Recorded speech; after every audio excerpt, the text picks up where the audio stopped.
How did we get here today? To be honest, like, me and Adam talk every day. In season, out of season, like, we talk every day. And we talked about this. You know, it was like, we didn't know if we could get here, but he kept saying we're gonna build the squad that can get here. And he, to be fair to him, he had a plan all the way through. He had this playoff plan of, you know, having different lineups every game and the ability to just change everything. And he just kept saying, we'll just build a squad that's got better players than everybody else, and we'll be able to do it the way we want it. And I trusted them with that, and it has kind of come through a little bit. We've had a lot of luck along the way. You got to get to a national championship, but yeah, I think he did an amazing job squad building. No. Sam McCann. What? What did I do? Nothing. Lewis Kelly. Easy. Other way. Yeah, that's other way. Lewis Kelly. Cajito. I just want to tell you that my joke at the beginning of the season was like, the vibe shifted when you stepped into the driver's seat. I love watching Adam coach, but there's been a shift. How do you describe that? I think I'm player first, to be honest. I like to give players confidence. I like to make players feel good. I think players who feel trusted and feel empowered play their best. I try and make sure that we've got a positive environment. I want to push people and hold them accountable when it's time to tell them they're not doing what we want. We will certainly tell them, but I think the vibe I've tried to create is players express themselves, players be themselves, and feel like they can go and take on a game. And I think we've seen that, you know, people like Julian and Zengi have you know, been themselves, and I just don't want to handcuff players. I was a creative player back when I played, and I hated just being micromanaged, and I try not to micromanage the players. I tell them, if you do what I want without the ball, I'll let you be yourselves with the ball. And I think players like that. Honestly, the players are fantastic. Like, they know they're good. We've got some of the best players in the country. Julian, what makes Julian is not only his talent, but his belief in his own talent.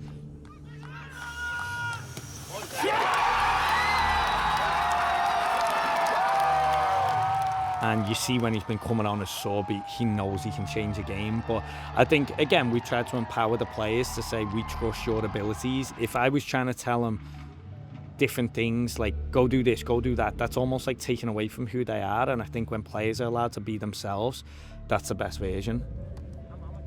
I like to think that we've created a group that believes in each other and believes in themselves, and I really think that's why we've seen the best of so many of them. It's just a little bit of trust goes a long way. You know, confidence is a fragile thing, and it's so easy to take confidence away from someone. And we've tried not to do that. You know, we've tried to make sure that guys are valued no matter what the role is. All right, boys. All eyes straight forward. Fix your hair, look good. I can't see shit. All right, let's get a smile now. Let's get a smile shot. Everybody smile. Wow. Okay. Don't cry. No, it's okay. I warmed up. All right, eyes closed. It's really hard to, like, describe, to be honest, because every single game, every single night, we're like, oh my God, this was the best night we've ever had. But then the next one comes and you're like, shit, here we go again. And then I think, to be honest, the fans and the community felt that they were having an impact on the game. And it became, like, addictive to everyone. Hey, let's be as fast as possible. Let's go. Thank you, guys. Took a Brazilian coaching staff. Perfect. Those are actually quite good. All right, come in. Let's go. All right, hey, just listening quick because we want to get going. Obviously, last session, right? This is officially our last training session, right? No matter what, which is kind of bittersweet, but there are only 2 teams in the country that know when their final training session is, right? So that's credit to all of you that were in this spot. And, you know, tomorrow's going to be amazing, right? For a bunch of reasons. But if we want to make it as amazing as possible, we got to do work today, all right? Let's have a great session and make sure that our last session's our best session going into our best game. Sound good? All right, come on, boys. Energy, guys. how we get here? Is that divine providence? Look, we're playing on 802. It's Moose's 50th game. It's the 30th year of the league. We're playing a team that practically mirrors ours for a final. We've had every single game at our stadium. We dominated all year throughout the season, and then from the last game onwards, we've had to fight back every single game to win it. I mean, I'm not really a God guy, but you know, sometimes you feel like they're looking down and they're wearing a green shirt. I think one huge thing for me is how there's not really just one major focal point, which I think we've seen in years previously. I feel like it's more of a team overall, and I think that's been kind of borne out in the fact we've not had, I think, a single lineup that's been the same over the entire course of the year. It's also in the fact that we do not have close to the top scorer in the country. I think the highest scorer is Zenge in Vermont Green, but there's so many goals that have just been like shared out by the rest of the team. And I think it also shows in the kind of bench that we have, which it's so difficult to pick a starting 11 because we've got such great talent on the bench. And so it's not just like a team of like one superstar, two superstars, or even like a really solid first 11. It's a really solid full team. And I think that's been one of the major differences from this year. Like, you are kind of like riling people up and getting them like, and really like chastising them when they're not energetic enough. What do you think about the way this community's changed? Well, some of them are starting to get it, that you need to stay loud for an entire game. It's not good enough just to be loud when we're scoring. You got to be loud when it's 75 minutes in and it's 1-1 and the opposing team has a throw-in in really deep into our half. That is a big defensive moment. The whole crowd goes silent at that time. That gives the opposing team the kind of confidence to go and push. They want you quiet, they want you down, and then they're going to try and attack you. If, on the other hand, we've got a crowd that knows to be loud, which sometimes does feel like I'm dragging to that position, the boys are going to just defend that a little bit harder. It's going to be mean a little bit more to them, and I don't know, maybe this is all, can I swear? Yeah. Maybe this is all bollocks, but it makes me feel like they defend better as well as attack better when the crowd's behind them. I think over the course of the playoffs, they have learnt this, and I think this is also natural. The fact every game is going to be like more important than the last, but we have got louder and louder crowds. And yeah, I think we've turned the entire crowd into ultras. I think that's what we've done. And we've needed to, because this team feeds on this crowd. Three on three! 1, 2, 3, green! Vamos! 2 touch! Bad. No, don't give him that. Don't give David more. First touch!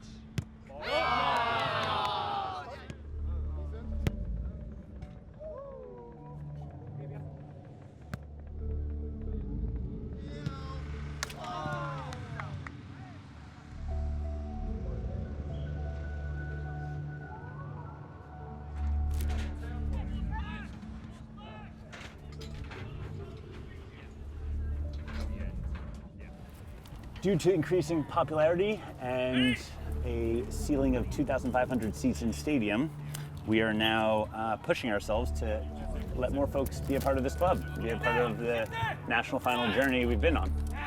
So we're taking down signage that both promotes our club as well as our mission, unfortunately. And we are going to let people watch for free outside the stadium. So on the north end, we will be welcoming, hopefully, close to 500 to 1,000 fans on the hill and in a construction site that we unlocked for this match. They built us a new fence and they removed all of their hazardous materials. It's exciting. Vermonters are coming out in such droves, with 7,000 individuals on our website at 10 o'clock on the dot trying to buy tickets with the average ticket purchase of 2.5 tickets per person.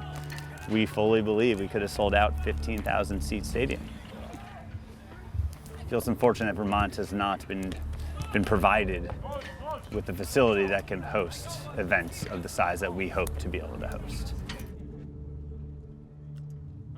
Making sure that folks can actually get behind the pitch here where we're taking down all the signs so they can watch a game. I don't really know what to do with this. Coming to test the viewing height. All right, for the moment. Yeah, you can see the full match from here. That's pretty good.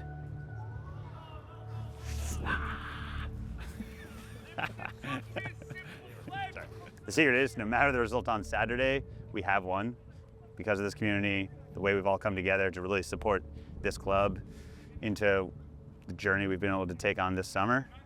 So that's the secret, though. Don't tell anyone that, because we're still gonna win.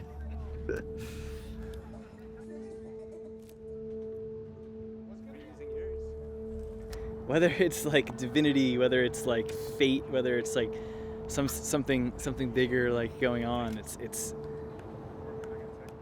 everything about this has felt like it's like supernatural. Like it's like the miracle at Lusitano is where it started, and that was still the regular season, and you could convince me that was a year ago at this point. Scoring 2 goals in 5 minutes, that deep into stoppage time is like unheard of. It just like doesn't happen. Going down 2-0 at home against FC Motown, who had the best, points per game in the country, like they were the best team in the country, and storming back in those like 8 or 9 minutes in the way that we did, like that just like doesn't happen. I think every part of this, from the players to the fans, like everyone's like able to tap into something that's like kind of inexplicable. This experience has been like so like divine to us that it has to conclude in the way that we think it's going to conclude tomorrow with like a trophy. Like there's no way to cap this story off other than that. Like I do think there's this collectivity to everything that's been happening at Virtue Field with each match, that like I do think people are growing closer to each other. I do think like people are like actively and tangibly like watching themselves and the person next to them like build community in real time, and I think that's just an emotional experience. And I think people in general are like, I think it's part of what is special about Vermont Green and why it's having this moment is people are like more disconnected from their community than ever. Like it's we live in a time where like it feels as if the world wants us to be alone, and I think at Vermont Green it's like the polar opposite. It's like the most tangible not being alone you could possibly be. Like you're surrounded by people and everyone's kind of rooting for the same exact thing, and the people on the field are like looking at you to fuel them, and it's reciprocal. It's like just it's a cool feeling because I think just everyone involved wants to win it for someone else, and when that like sort of like reciprocal environment exists, like you can't lose, because like doing something for yourself like only gets you so far, but like when you're doing something for somebody else, like there's no limit to it.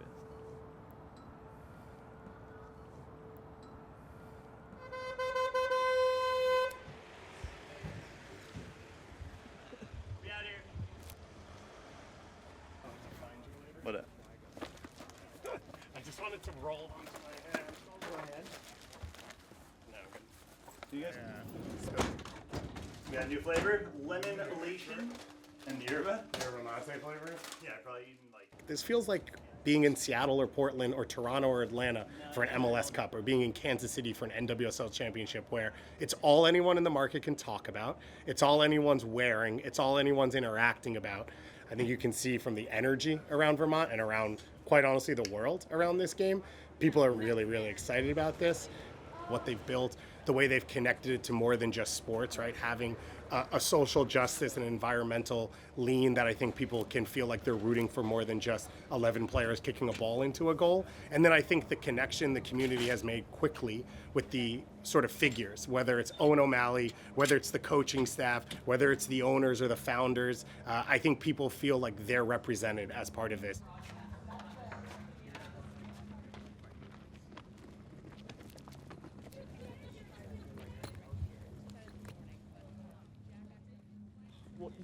I don't think there's enough words to describe like just how historic today is. I literally told people at the beginning of this year and the very end of like last year. I was like, 2025 is going to be the year that New England soccer blows the fuck up. It's going to be a good fucking day, dude. Up the green. No, just an email. Oh, okay, yeah. It says, congratulations and rooting for you tonight from the Western Mass Pioneers. Just want to send your entire organization to know that Western Mass Pioneers are hoping you capture the national title tonight. My name is Tony Gomes. I served as the first chairman of the board of the Pioneers from 1998 to 2023. Your fairy tale season this year reminds me very much of our 1999, only our second season in existence, when the Pioneers successfully bid to host all our playoff games and ended up winning the USL National Championship at Lusitano Stadium before 5,000 fans. Bring the title home tonight. Class. So class. That's awesome. Yeah. Our rival. Yeah. Our rival. Dude, it's gonna be the craziest night of our lives.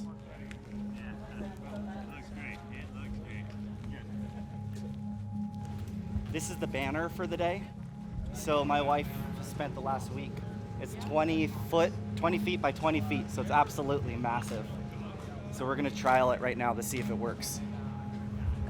Yeah. Welcome to the Bernie Bow. I think we could pretty easily say that this will be the biggest crowd in Virtue Field history. It's all like one continuous part of like this deeper soccer story in Vermont that like with each year, with each like piece of progress, like the whole story is like advancing. Knowing that every bar downtown is showing it for the people who didn't get tickets, and like places like the Paramount Theater in Rutland, which is like almost 2 hours away, apparently going to be full. Bars in like East Burke telling us they're showing it and they're having a watch party. It's like up in the Northeast Kingdom. Yeah, I don't know. It has to be the biggest. For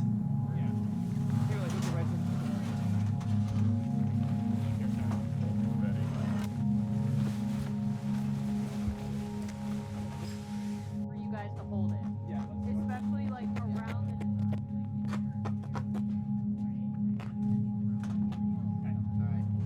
So, take a step up this way.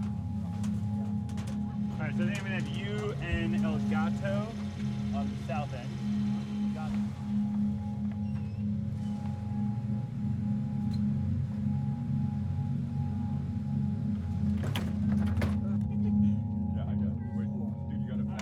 Yep. Get all our hands, getting this stuff out of the van.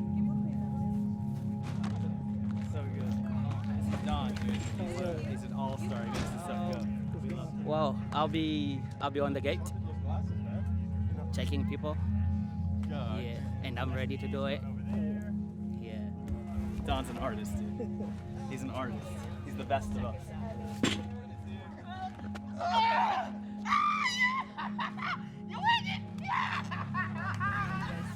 It's crazy how much peace I get from thinking about Don. Neon is gate management and parking post match. Grace, gate management, parking post match. Elizabeth, gate management, parking post match. Willow, Willow here. Hey Willow, how's it going? You're gonna be supporting both our hill friends and our doors up there and guiding folks. Newt, you'll be working the southeast corner of the field. So you guys are working very closely together. Newt and sorted. All right, up the fucking green. Alright, next. And then now you can communicate. Oh, yes.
for gates, 10-minute warning.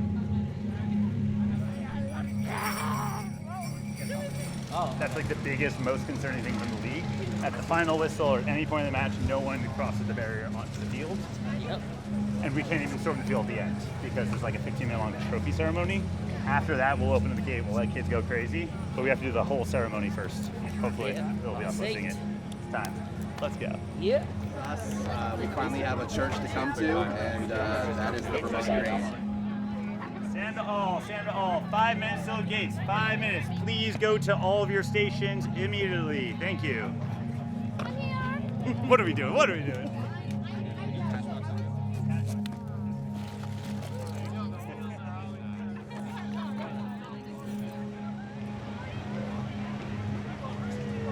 We are here for this huge game. The tickets are the hottest item in town. So many people wanted to come. We've just packed out this whole side of the field, and it's just like this huge event here in Vermont. I just feel like it's like the talk of what's going on in the soccer world, and it's like such an incredible story that everybody just wants a piece of it and wants to be a part of it.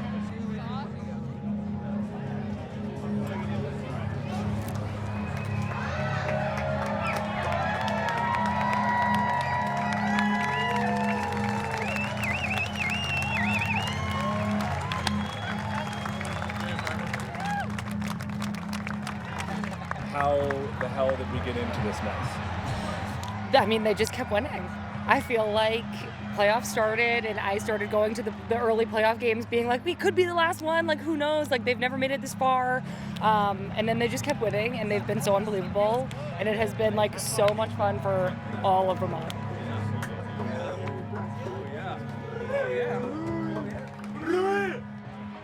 Sometimes when you go to like humongous stadiums, it takes away like the touch and the feel of being with your neighbors and being with your friends and waving to somebody you see as you walk by.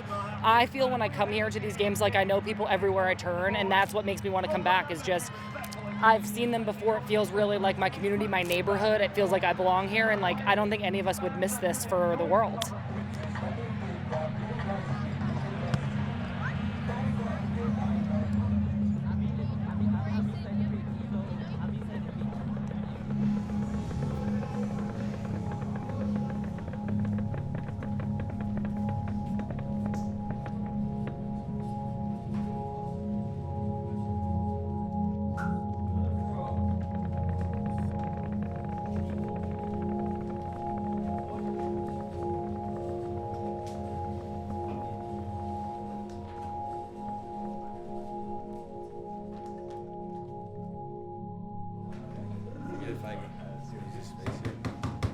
Alright, so I don't know how to start a speech about the national championship, right? But that's where we are. Right? Where we expected to be. And remember, we're fucking built for this game. We planned for this game. From when we were building this squad, we planned for this fucking game. Everyone has a responsibility to attack. Everyone has a responsibility to defend. Okay? And now listen. This is the last day we've got. We've maximised this fucking summer. We've pushed it to the very end. There is no tomorrow. Tomorrow you're someone else's player. Today you're with us.